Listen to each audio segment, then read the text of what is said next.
Welcome friends.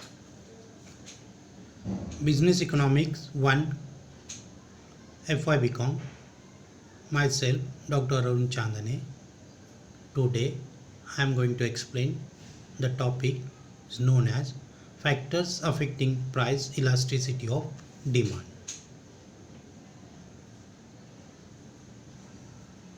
The factors are firstly nature of commodity. Price elasticity of demand depends upon the nature of commodity. Commodities may be necessities, comfort, or luxuries. The demand for necessities like food grains, fuel, medicine is relatively inelastic. However, demand for comfort is less inelastic than necessities. Luxuries, on the other hand, have relatively elastic demand. At the same time, super luxury goods used by the very rich have relatively inelastic demand. Another point, availability of substitute. The price elasticity of demand also depends on the availability of substitute. The size of price elasticity of demand is larger the closer and the greater is the number of available substitute for a commodity. In general, the more narrowly a commodity is defined, the greater will be its price elasticity of demand because greater will be the number of substitutes. For example, the price elasticity of demand for Pepsi will be much greater than the price elasticity for soft drinks in general. Habits and customs. Elasticity of demand for commodity consumed as a matter of habit or custom such as tobacco or pan is inelastic.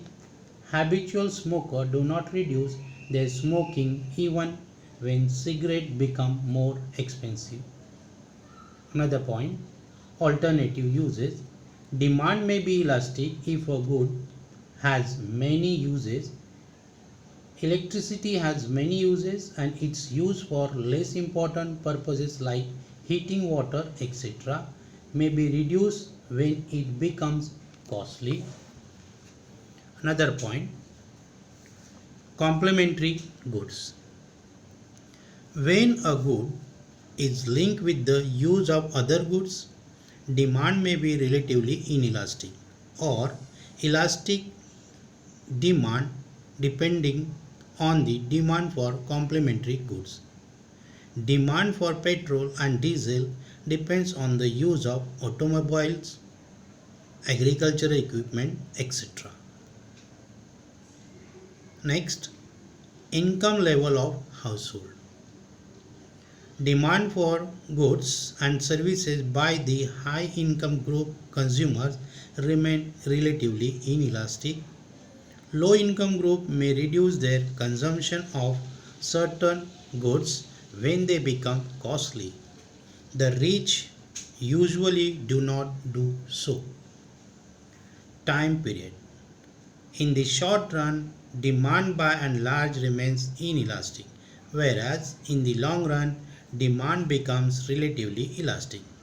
As substitutes become available, in other words, the price elasticity of demand is larger the longer is the time period allowed for consumers to respond to the change in the price of the commodity.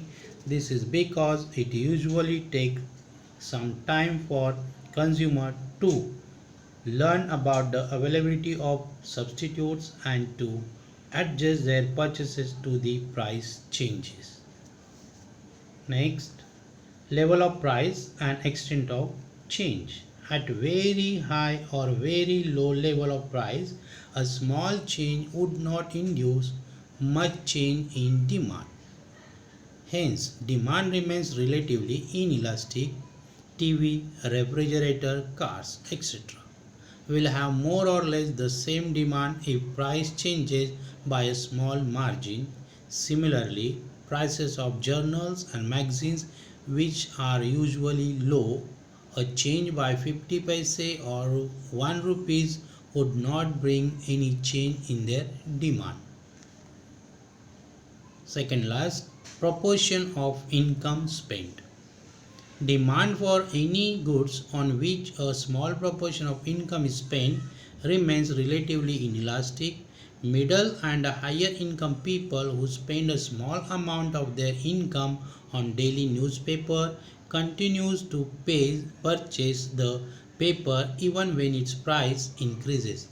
If a family belonging to the middle income group spend a large amount on fashionable clothes, such as expenditure will be cut down when their prices increases.